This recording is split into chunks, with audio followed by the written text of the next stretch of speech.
Hola, amigos de Retumba.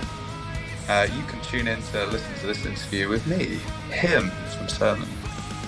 You're going to have a lovely time listening to me. I'm going to tell you all about the fabrics of the world. So make sure you don't miss it because you're going to have a great time and your knowledge is going to expand.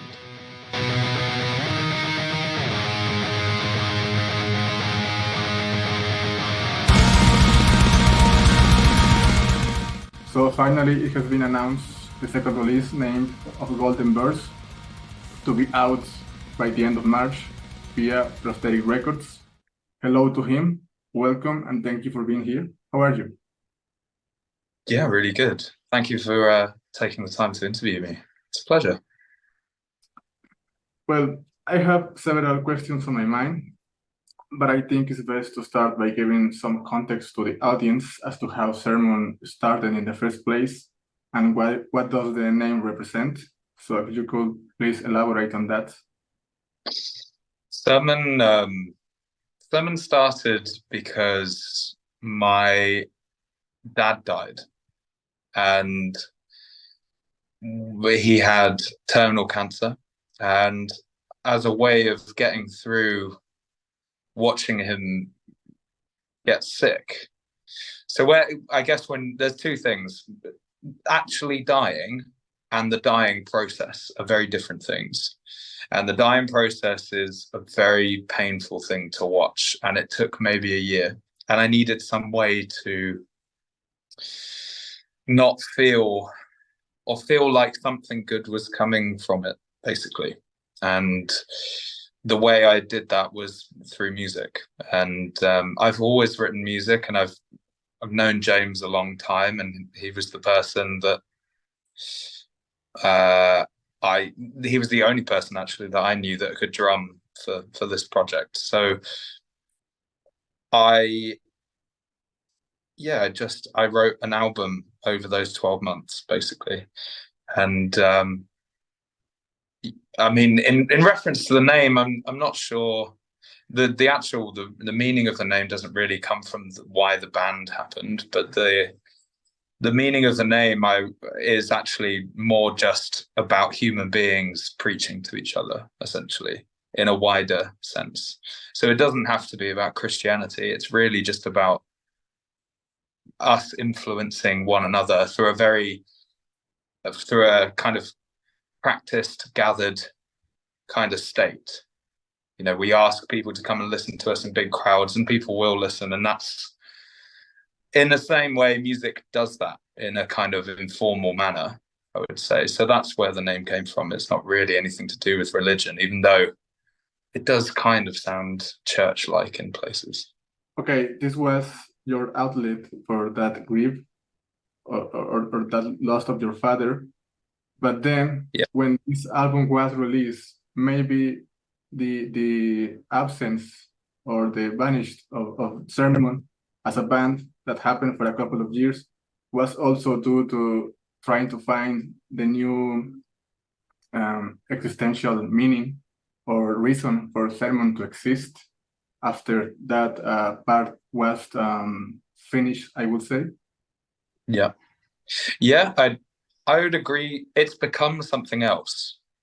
It's the original, yeah, the original thing was pain, essentially, but now it's something much more positive.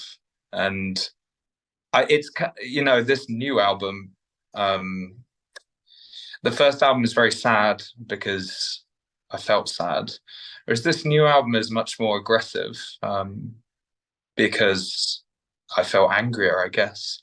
I'm not an angry person, but it's a way to deal with your emotions in a way. You get to live them in another way without having to take it out on people. And it's an interesting thing for me. And actually having these interviews, I don't talk about these things with people I know. So in a sense, when I discuss this with you, it's actually often the first time I've ever thought it, really, or certainly it's the first time I've ever said it.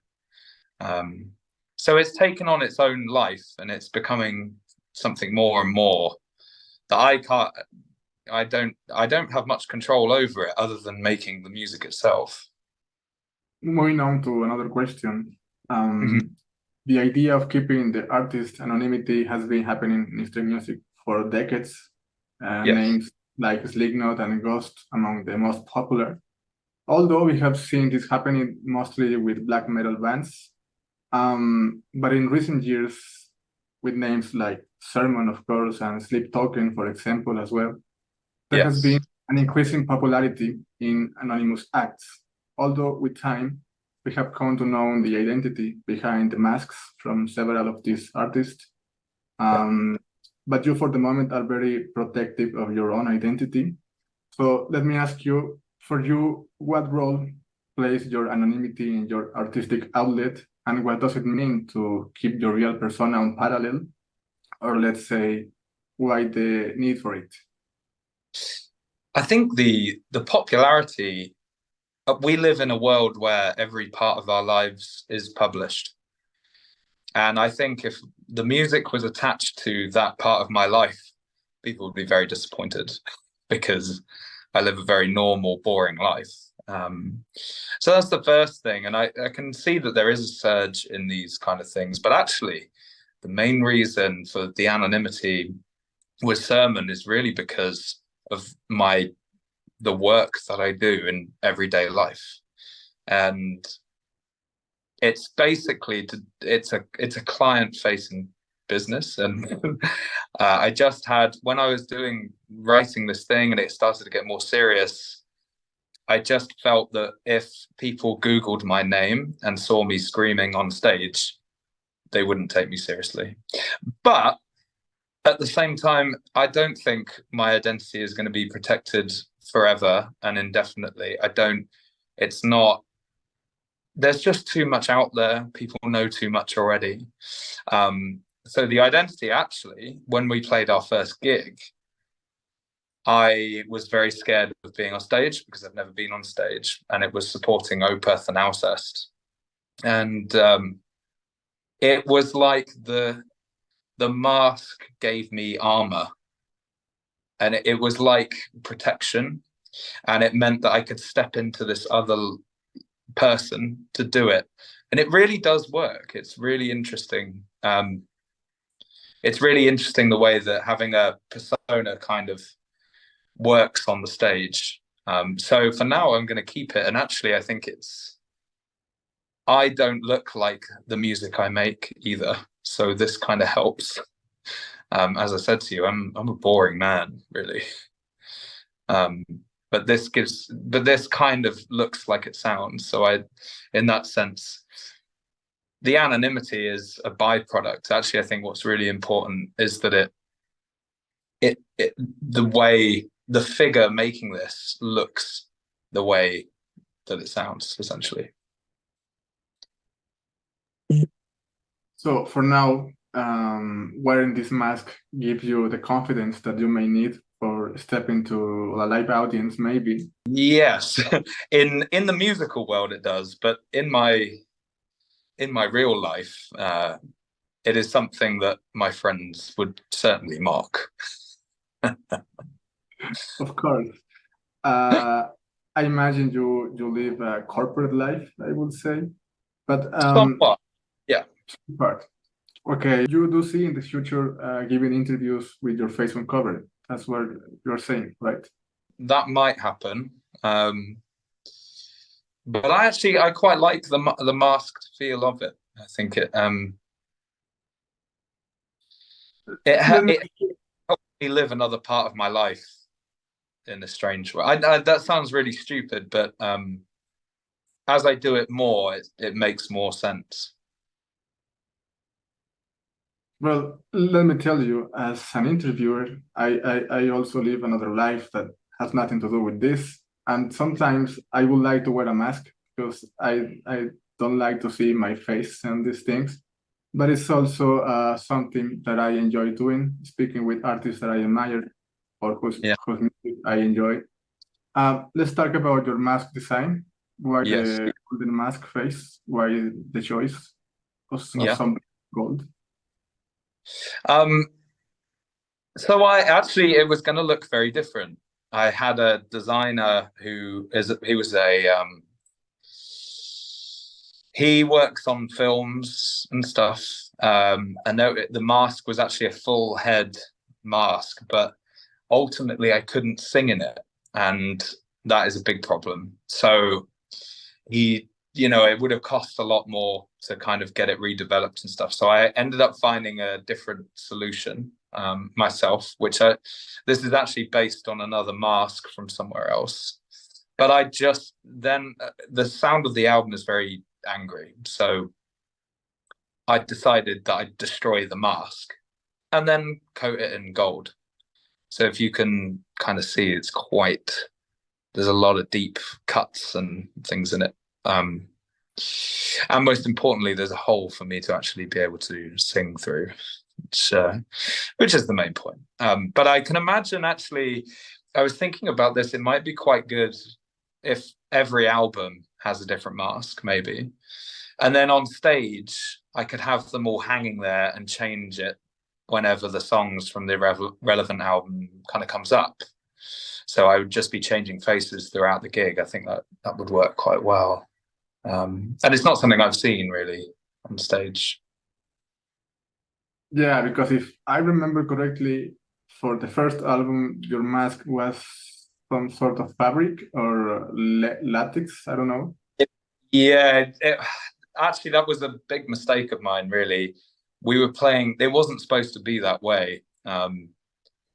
I basically it was like a latex type thing, and all the equipment didn't arrive in time for me to do what I wanted to do. So I ended up just walking on stage and looking like a gimp, really. But we live and learn. Well, moving on onto the music. Okay. I have spoke to you in the previous interview, but let me phrase it again.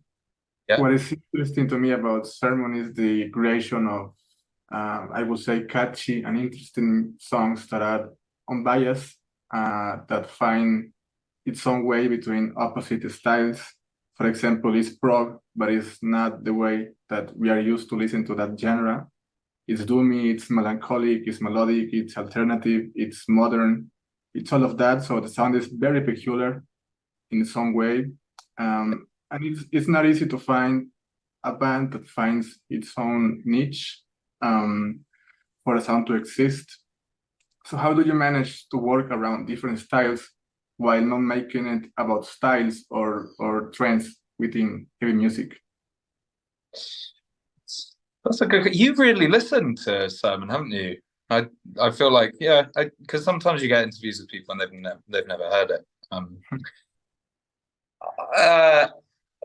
What's the best way to put it? I suppose that I am trying to make something that I want to hear, that I don't think I have heard, and it's not. I don't think we're wholly original, because I like I think my guitar playing is influenced by Mike from Opeth and Adam from Tool. So there's that way of playing that has become kind of instinctive to me. But then the instrumentation is quite different.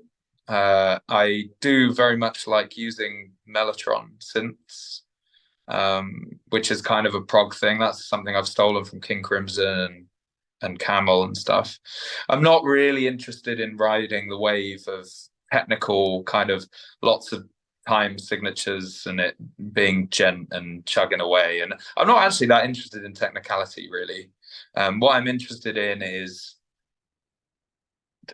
I'm not even really interested in riffs. I've got thousands of riffs sat there, because I don't think that you can make a good riff fit into a bad song.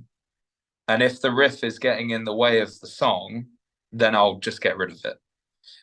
So in that sense, I'm really trying to think of how to put together a good song that I've never heard. And that can come down to a fair few things. So on the last album, for example, I just wanted one song where the primary thing was a snare roll.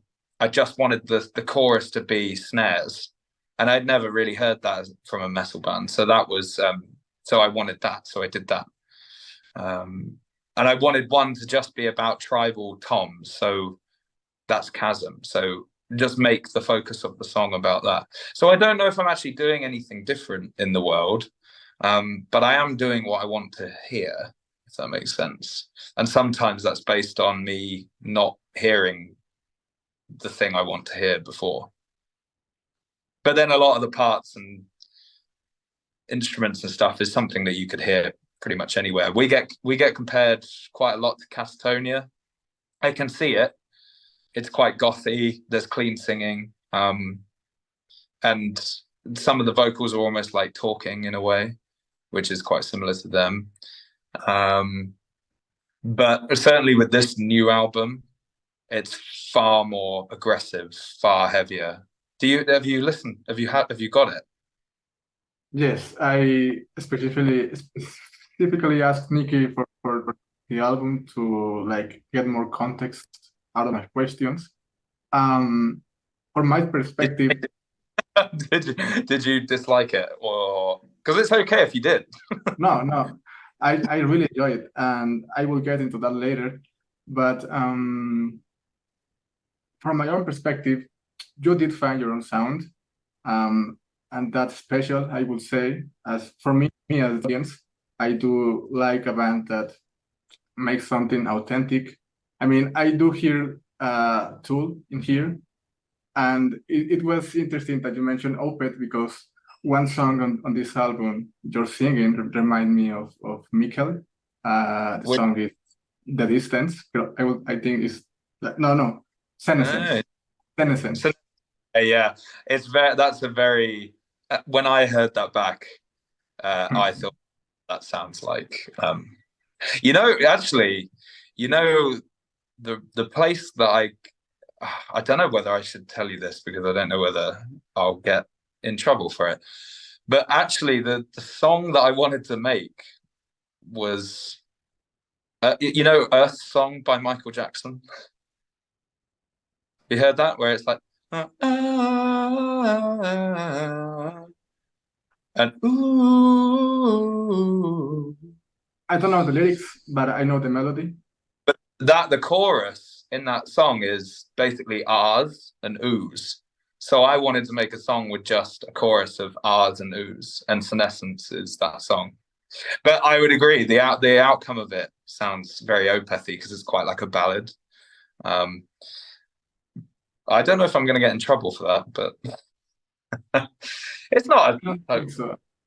I don't think no one pays attention enough to this interview, so you are safe with that. Well, on the first interview, I asked you about the future, and you replied, and I will read it. My biggest fear is that Sermon will end up sounding the same on every record, but at the moment, I'm trying to find a way around this without losing the combination of viscerality and beauty in the music. So on that note, let me tell you, you have avoided your biggest fear and accomplished a new set of songs with their own tone and approach to what I have grown to enjoy as the sound of Sermon. So let's get into the new album. I haven't got the chance to listen to it enough to get the full picture, but I'm intrigued by the different momentums throughout. So as of now, I have identified 3 songs that for me are the most important, or at least my favorites on the record. One is The Distance. What can you tell me about this very spacious and percussion-driven song? For The Distance, what was I trying to do? Musically, one of the things that I'd always wanted to do was fade out a song, but without automating it. So I wanted the drumming I wanted James to play lighter, and I wanted all the guitars and the bass to do the exact same thing. So the song, because I hate fade outs in songs, I think you don't know how to end the song, so you basically just fade it out, and I think it's cheating.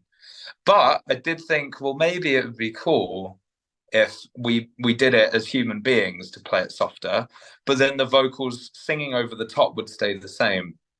And I thought that would be quite a nice ending. So the whole song really is a build up to that in a way. And In terms of the theme of the song, I don't know whether it's a difficult subject to talk about because I don't want to be seen as someone who's exploiting the issue to um, get people to listen to my song. I think that it's not that at all. But the theme of the song, well, the song itself came from the phrase "they run, they fall," and that's basically the theme throughout the song. And the reason for that is because it's about the song is about a suicidal thought. But the difference between a suicidal thought and that moment that makes it a thought to an action. So I think, in other words, I think we could all say that it might have crossed our minds in life, but we haven't done it. But some people have, and I'm not explaining this very well. But the song itself is not really about pitying people who've committed suicide. It's actually a genuine, we need to recognize the moment between the thought and the action to prevent it, I think, because pain is an inevitable thing and it's a transient thing. It's not going to last forever. And I think the more that we can get people to, in that hyper emotional state, when people when people unfortunately do kill themselves, it would be, I think, talking about or understanding the moment between life and death would be a very helpful thing for us all to be more open about. And yeah, it's a scary thing to talk about, actually, the distance, because I don't want my mum to think I'm suicidal, or for anyone to think that I'm trying to make a quick buck from assigning a song as a suicide theme. You know, it's not a that's not what it's about. Yeah, it was mentioned on the press release that it deals with heavy subjects. This record, I can imagine, and it's important to address the problem within the thought and the act of suicide, and talk about it, because we don't do that very often, especially in heavy music. That Yeah, it tends to be hostile towards human lives, or what is called what's the phrase, the term, misanthropy. You know? misanthropy. Well, the other song that is important to me, that I like, as I mentioned before, is Senescence. I don't know if I'm pronouncing correctly. Yeah, senescence. Yeah, Senescence, which I think puts the melancholic weight of the album right in the middle, yeah. especially with your singing. So it's interesting. With in the middle of an album comes out like a very distinctive song that like break the record in two, and I think you did this something on the likes with this song. So what can you tell me about this song in general? So senescence is senescence, as far as I understand it, means it's like biological aging. And so like an octopus goes through something called senescence and they die very, very young, particularly the males, I think.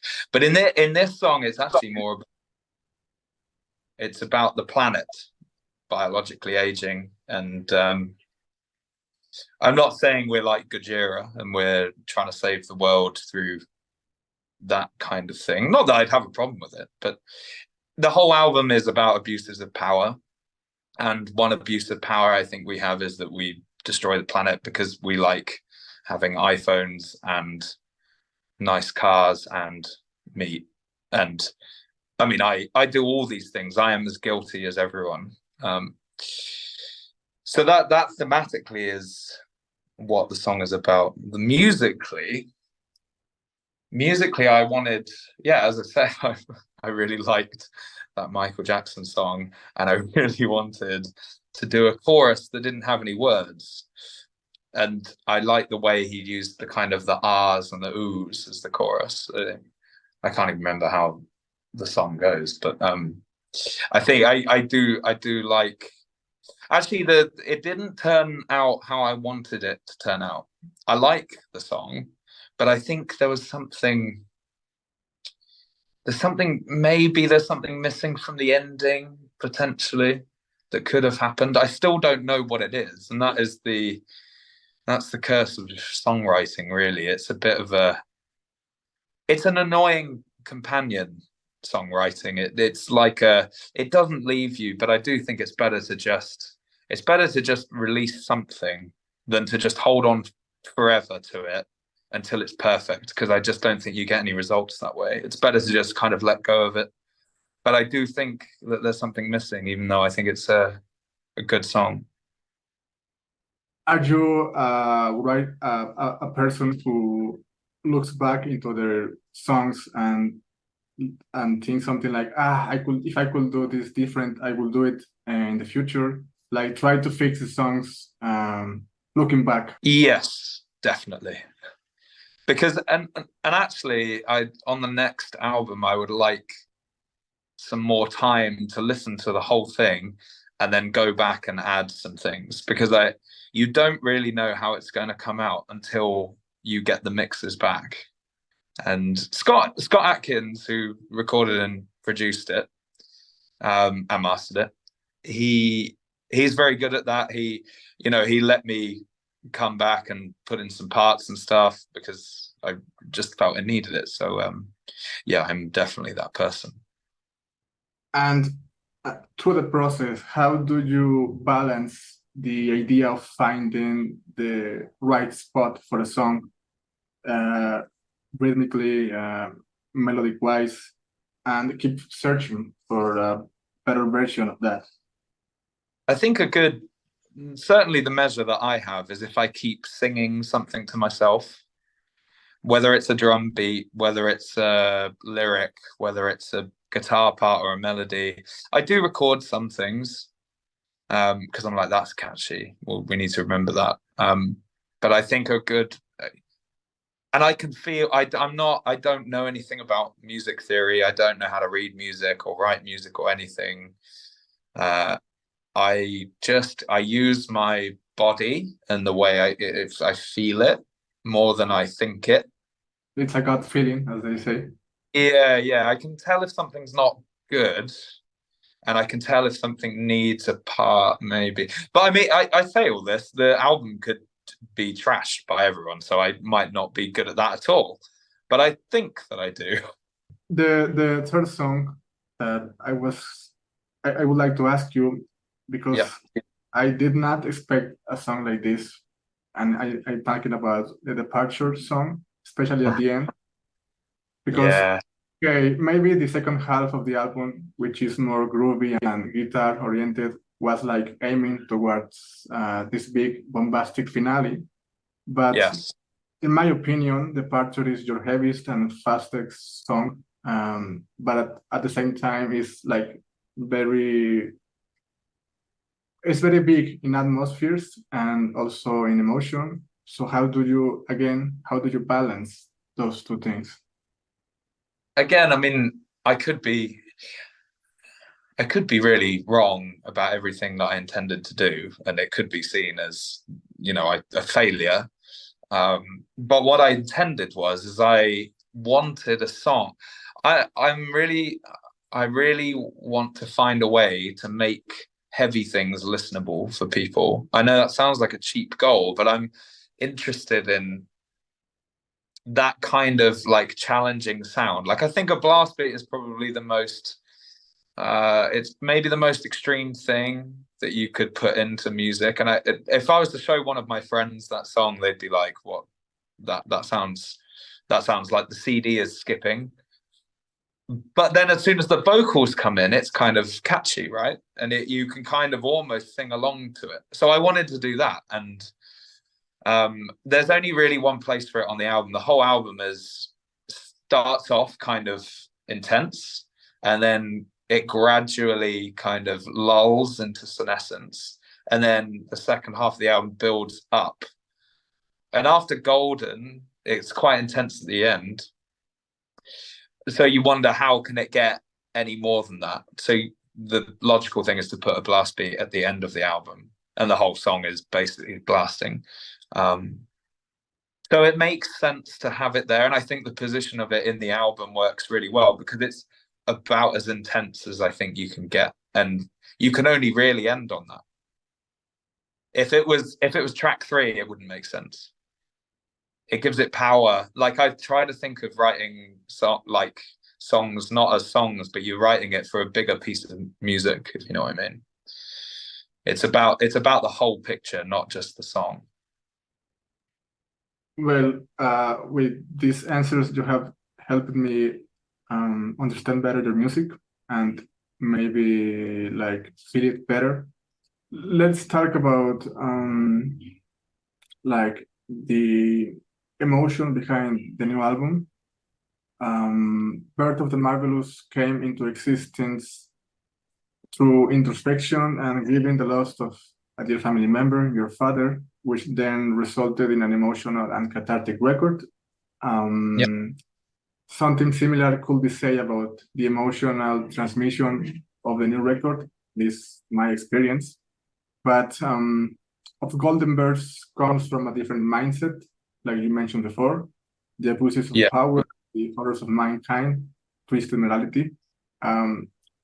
What can you tell me about it and the events that inspired you or make you process these songs in such a way? And what was the effect you had in mind for the audience of the new record and as well as the previous album fans? Okay. So in terms of the theme of the record, the idea of abuses of power, that's just me observing things that I see and hear in the world. I don't particularly know a lot. So a lot of the lyrics they're kind of masked in analogies. And I think it's very difficult to write something topical and not be too obvious about it. And you can hear, so if I was to like reference protests or fossil fuels being bad for the planet or animals dying in the sea, I think it puts a time limit on how relevant it can be, and I think it can be a bit cheesy. So I try not to do it, actually. But there's still various subjects that I want to talk about, or at least give me a basis to write some lyrics, essentially. Because the lyrics definitely come after, I would say, even if a song has a line or two that's got like the hook or the chorus or something. In terms of about the existing audience of Sermon and a new audience of Sermon, I am not really connected to them in any way. For 4 years, ever since the last album came out, it's not like, I don't think it's not grown because we never toured and there was a pandemic, and I never really once thought about writing a new record to keep that audience. It's not important to me. Not that I want to offend people or upset people, but at the same time, I don't want to keep making the same album again and again. I'm already starting to panic a little bit about what I'm going to do next time, to be honest. So in terms of like a new audience, the music isn't particularly designed for anyone, but I do sometimes think about the effect that it might have live. So I'm like, okay, I want more pace. I want more intensity. I would actually like some more riffs this time. And I think that it's based on more what I thought was missing last time. if that makes sense. That's and I'm already starting to feel that with this album. It's very difficult to start a new album without the old one, without the one that sat there not released yet, having not been released. But now, as it's starting to come out, my brain is starting to wake up again to writing new music. And I can and there's things that I want to do and achieve musically for sure on the next album that this album does not have. So if I get this correctly, you work on like having a few words on your mind that, or maybe wanting something that wasn't before. So with that answer, I get that you don't write new albums or recycle new old riffs or old song ideas. You start fresh with new compositions. I try to. Maybe I'm not always successful, but I do. It does become hard because the way you play is based on the things that you know, and that has a ceiling to it. And I did find I was like, shit, did I use that chord progression last time? And that kind of thing. It can be quite you have to really think about it, and it's very easy to forget that you might have done that in the past. So I really try not to, but I might be guilty of it. Okay, I want to talk to you as well about the artwork of the new record, as well as the previous one, because last time I didn't get to ask you about it. I think you are the kind of artist that puts meaning behind the covers. In the first album, we can see some like religious iconography and a big eye through the lines of geometric textures, and some resemblance even to what is called sacred geometry. I can maybe get why that, or the use of those symbology. Now, once again, the geometric line plays a big role in the album cover. We see like a big gate, big architectural gate with an OG arch, and some sort of big clock gear. I don't know if that's what could be called, but what can you tell me about the work of the artwork and the visual representation for each record and the way that connects the ideas behind the songs? So the album, as I mentioned, is about abuses of power, and one of the variables I would say in the abuse of power is that we actually live to abuse those powers. We live in a very complex set of rules, essentially, and a lot of the time there's no place you can go to find what those rules are. You're kind of born into the world and you try and navigate them best you can. So the idea the artwork is super intricate and complex, and when you get the vinyl, you'll find that when you open it out, it's a sequence. So the door bursts open when you open the vinyl out, and on the back the door is empty, and there's just all that's around is kind of the remnants of what was inside it once. When you pull out the sleeve, there's a bunch of like broken patterns, essentially. And this sounds really pretentious, but really it's just an analogy for all these different complex structures breaking. That's all it was. And in terms of the door itself, I like the idea of a door being a way of going from one state to another very quickly. You can be in one place and another one entirely very, very soon, just between that object. So I thought it was a perfect symbol. As you answered this question, it came to my mind, and I don't know if you are familiar with the band Anal, if I pronounce it correctly, which is from the UK as well.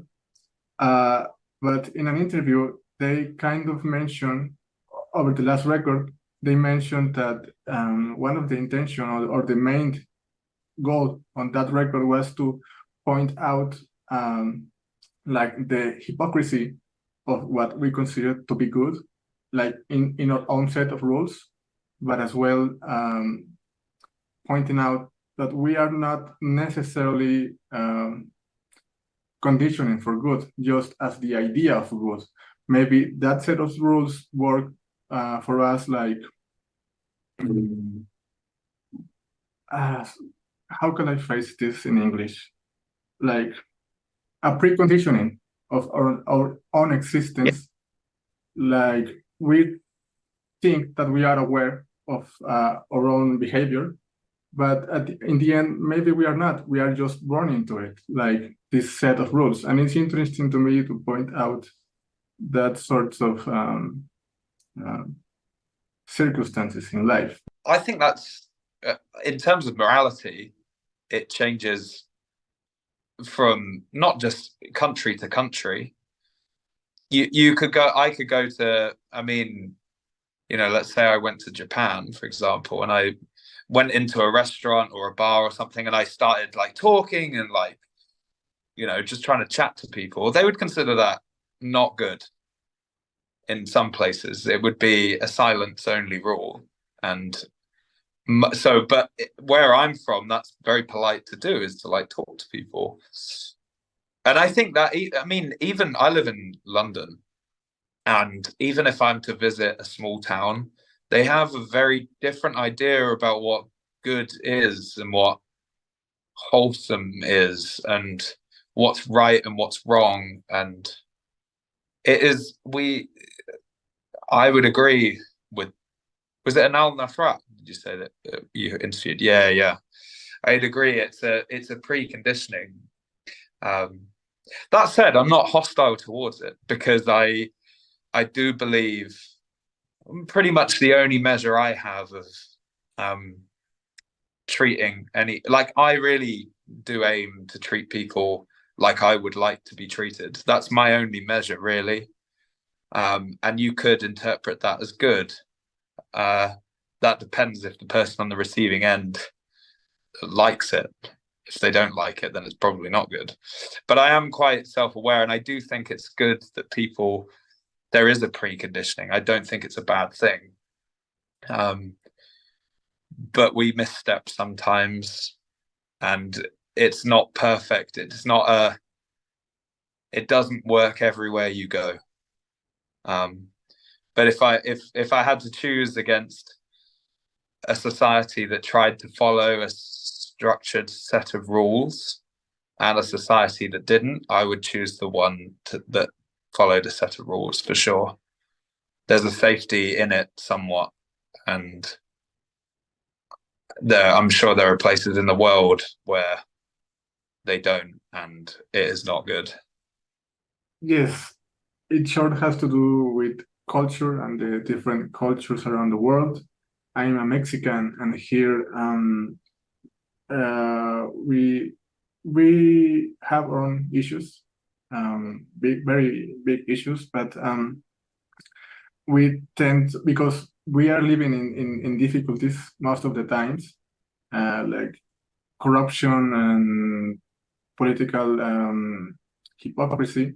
We tend to look for the good and in our behavioral.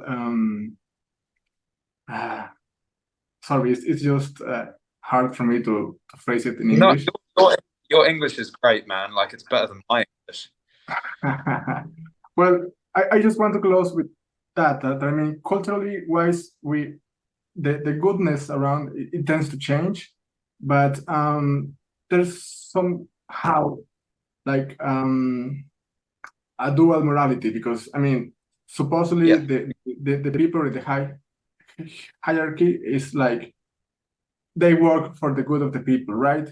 But we as the people know that actually is not the reason, because they are in the high power, right?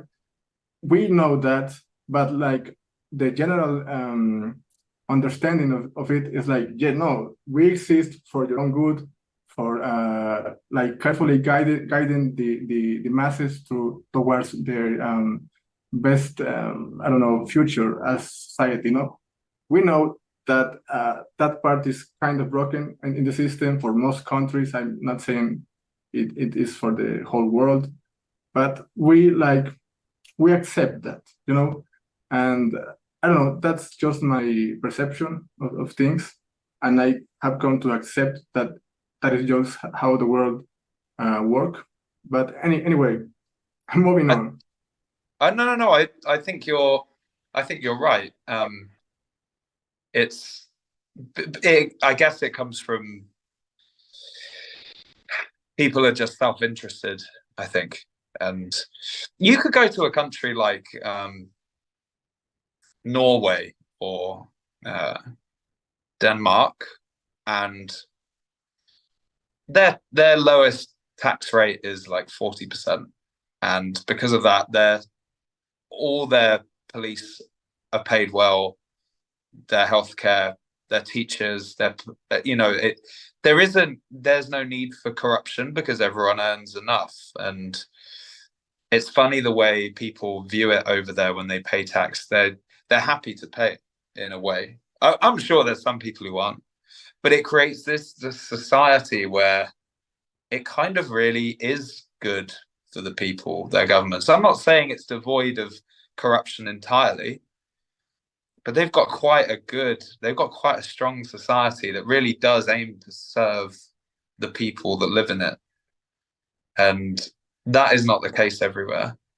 And I've never been to Mexico, but I can imagine that a lot of the corruption does come from the idea that essentially those people working as police or government officials, they were more likely to take bribes because they don't earn enough.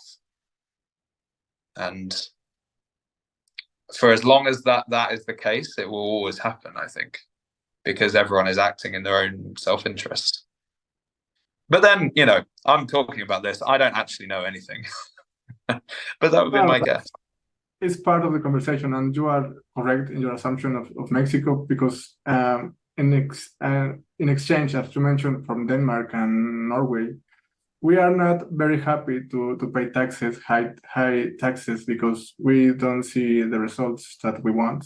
Well, it's like culturally, it has his own cycle, you know. Well, like why would you trust them with any more money? There's no. I would, if you've got as much corrupt, it would take a lot to change it, I think.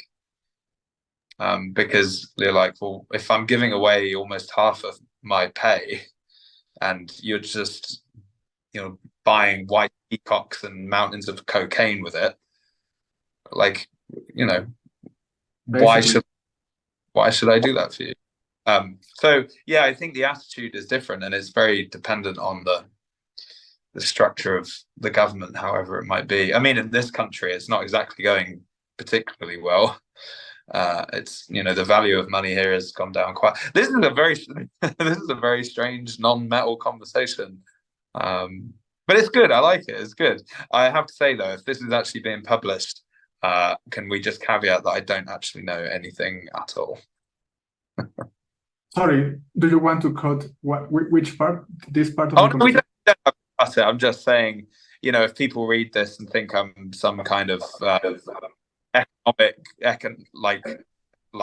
economic analyst, I'm absolutely not. This is just me with my stupid, uninformed opinions. Again, just observations. Well, the reason I'm talking about this is because you gave me the comfort of speaking about it, because I mean, usually the artists are just interested in answering the question as directly as possible and not engaging in a conversation. So thank you for the opportunity and for the chance. Oh no, I think that it goes well with the subject of the new album, if anything. Yes, it does. Yeah. Okay, I have one last question, but I would like to ask you if you are the type of music fan or artist that likes to keep informed new music, new artists, new styles. I mean, in metal or in general, are you that type of artist? I don't really, I don't really listen to a lot of metal. I used to a lot, but as the years, I have to say, I think I've fallen out of love with music a bit. Um, I the music I tend to listen to, I mean, it's just it'd probably be a bit embarrassing to be honest. But let's say over the past year, what have I heard over the past year that I like? Um, I really liked the new Decapitated album, and that's not just because James is playing on it. I thought that was a really good, thought that was a really good album. Um, I'm really into a band called Fontaines DC, and they're an Irish band, kind of a post-punk type band. I also really, and please don't judge me on this, but I really enjoyed The Weeknd's new album. You know, The Weeknd, he's like do you know who he is? He's like yeah, it's a concept album. It's a pop album, and it kind of sounds like Michael Jackson had a baby with Daft Punk. And it's just a harmless, catchy album, and I thought it was really good. But if I do, and most of the time I don't hear a lot of new music, I tend to try and dig into the past. So recently I've been obsessed with Judas Priest whole discography. You know, 1 month I'll just completely burn Defenders of the Faith.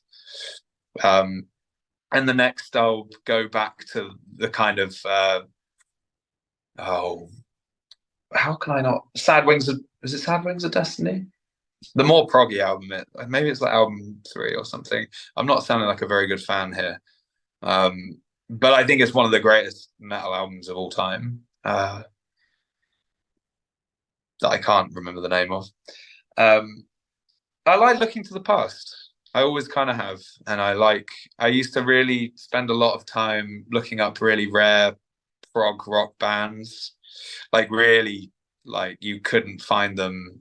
You wouldn't be able to find a physical copy. You'd have to trawl like weird forums to download a zip file to find this thing by a band who made it in 1969, and they only did one thing and then were never heard of again.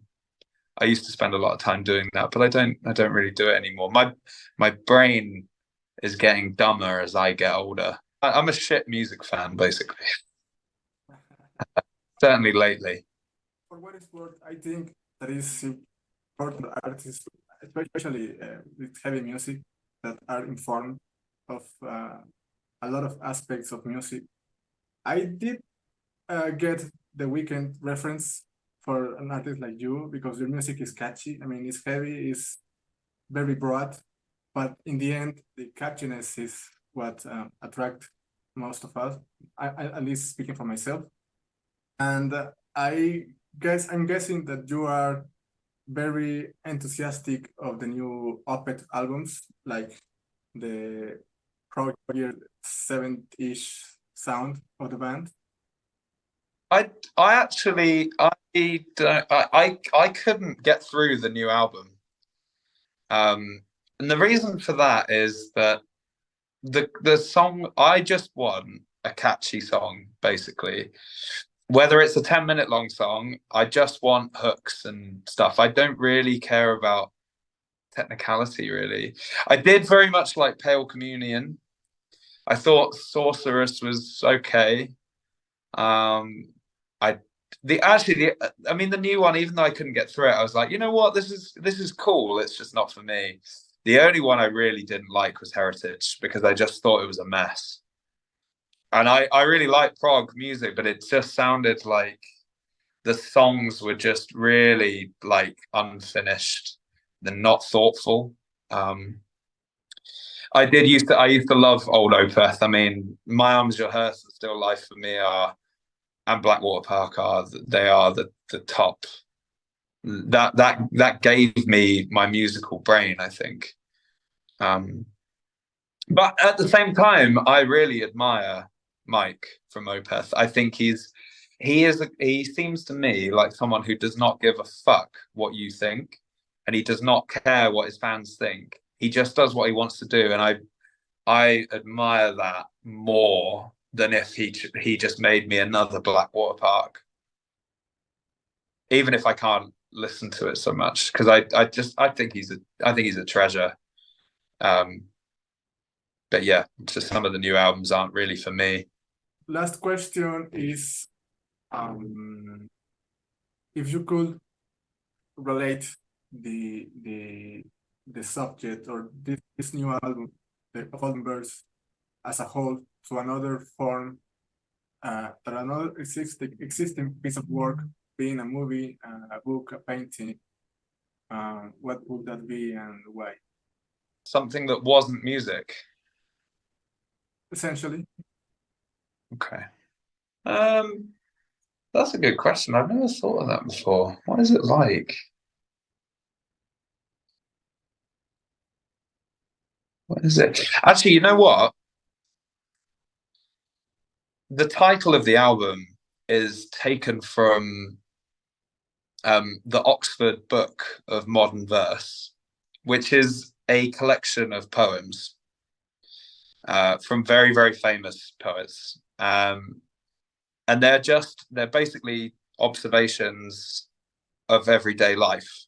But the modern verse was, to them, it was like 100 years ago or something. So if I was going to compare it, I would say it's kind of like that, because that's all it is.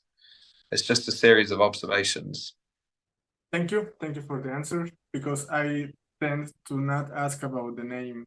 I think it's cheesy and most artists don't respond well to that. But okay, I finished all my questions. I will like to recommend you a band from your country, which I don't know if you are familiar with. It's called Slice the Cake. Oh, never Have you heard of them? never heard of them, no. Well, it's like vocally, I think you will find it interesting. Maybe musically, it's not your cup of tea, but they insert some sort of Shakespearean passages lyrically, and it's about finding Christianity, finding like Oh. What was the name? What was the name again, just so I'm sure? Slice the Cake. Slice the. Yes, and the album title is Odyssey to the West. Odyssey to the West. Well, just for you, Alfonso, I'll give it a listen. Thank you. So this is all for me, and I of course will edit this out for the parts of the question and the answer, of course. Oh, you can, yeah, you can do public. I mean, I'm fine. I'm a man of, like, I won't say something I don't want to be published. I'll defend everything. So just, yeah, put what you want. Sorry again, I will fix this. Sorry, give me a minute, okay? Please. Yeah, Chris.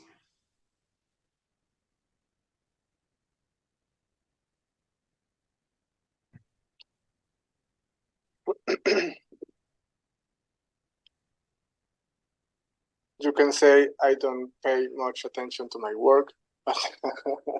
Yeah, I mean, that's the same as me, really. No, but I'm having a good conversation, and I would like to end it with a proper finish, if that's the right word. You know what, as well, I don't think I'm probably going to have a better, like, because you really care about what you're talking about, and yeah, I think that's quite rare. So I'm quite glad that we've had this interview. It's been good. Thank you, it means a lot. No, it's great. I'll make sure to tell Nikki that it was really great. Nikki is really a good person. Actually, I mentioned Sermon and that I was happy that she's working with you.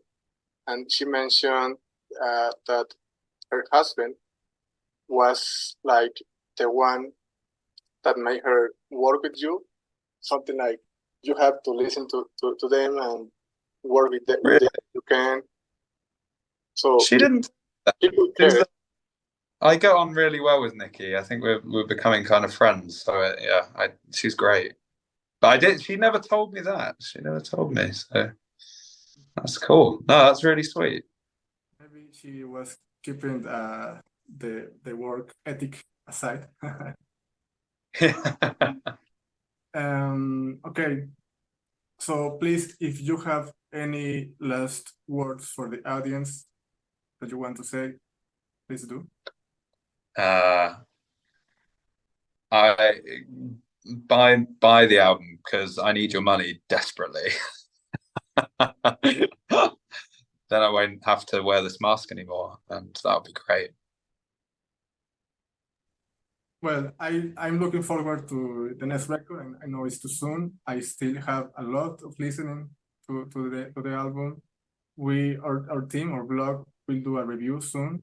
We gather 3 or 4 of us and talk in broad, just a conversation, about what we like, what we observe with the new album. We as a blog are really are very enthusiastic of your music, and you can expect some positive feedback from our part. Oh, we'd appreciate it always. Also, I was totally joking about the money thing. You don't have to give me. I don't get to see a penny of it. So, if you like the album, if you've listened this far, if you've read this far, listened this far, whatever it's going to be, I really appreciate it. And yeah, hopefully we can play a show there one day, because there's a lot of listeners in that part of the world for us. So yeah, it would be good. But if we do, I'd love to see you all there. I can only have faith for that to happen, because we don't receive much of international bands here. But if you can bring your band, your music, I will surely be there, and our blog as well. Once again, thank you for your time. I have a lovely conversation. I wasn't expecting this, but it was great. Thank you. Oh, it was lovely, man. Thank you so much for taking the time to talk to me. I really appreciate it. Okay, see you soon. Hopefully in the next Yeah. record. Hopefully before. Yes. Thank you, Alfonso. Big love.